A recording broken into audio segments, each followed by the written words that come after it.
شکریہ. میرا نام اعظم خان ہے اور میں لاسنا سے میرا تعلق ہے. آج کا جو ورکشاپ تھا یہ اصل میں ایک ڈسیمینیشن ورکشاپ تھا تاکہ ہم نے ایک ریسرچ پہ کام کیا تھا کہ یہاں پہ جو انڈیجنس ریسیپیز ہے اس کو ہم ایک کتابی شکل دے کے اس کی تشہیر کر سکیں. تو یہ اصل میں آج کا ورکشاپ ہم نے اس وجہ سے کیا کہ جو ریسرچ ہم نے کی ہے اس کی فائنڈنگز ہم جو گورنمنٹ کے ادارے ہیں اور باقی کمیونٹیز ہیں ان کے ساتھ ہم اس کو شیئر کر سکے اور اس کی وائڈر سرکولیشن کر سکے تاکہ یہاں پہ جو نیوٹریشن اور فوڈ انسیکیورٹی کا مسئلہ ہے وہ کسی نہ کسی حد تک اس کاوش سے اس کو ہم بہتر بنا سکیں. میرا نام سمیرہ ناصر ہے اور میں as a project officer nutrition کام کر رہی ہوں لاسنا کے ساتھ. سب سے مین مقصد یہ تھا کہ جو ہمارے پرانے زمانے کے اور جو موسٹلی نیوٹریشیس فلورا ہے جو کہ سالوں سے اس پہ کام چلتا آ رہا ہے لیکن ہمارے ینگسٹرز جو ہے وہ اس کو بالکل کنزیوم کرنا چھوڑ دیا گیا ہے. تو اس چیز کو سب آگے لانے کے لیے اور اسپیشلی اس پہ ہم کام کر رہے تھے کہ اس کی نیوٹریشن ویلیوز جو ہمارے پی ایل ڈبلیوز ہے جتنے بھی ہمارے ساتھ سیم کیسز آ رہے چاہے وہ بچے انڈر 5 ہے تو ان کے لیے کتنا بیسٹ ہے.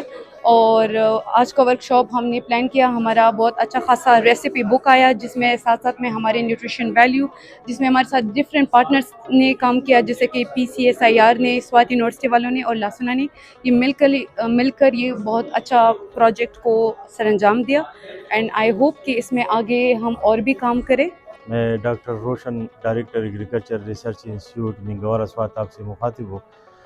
یہ آج جو انڈیجنس فلورا پہ جو ورکشاپ ہوا یہ بہت پروڈکٹیو ورکشاپ تھا کیونکہ ہمارے بہت سارے جو فوڈس کے پرابلمز ہیں وہ نیوٹریشن کی وجہ سے ہے.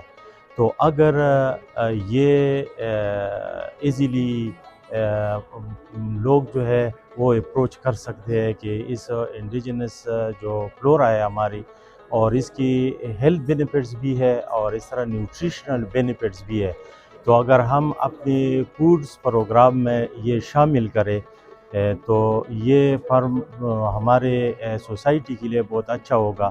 اور یہ جو انہوں نے یہ ورکشاپ جو ریسرچ انہوں نے کیا ہے بہت اچھا ریسرچ انہوں نے کیا ہے.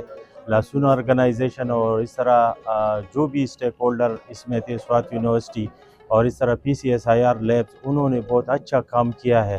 اور یہ اگر ہم آگے بڑھائے تو ریسرچ کے ذریعے تو میرے خیال میں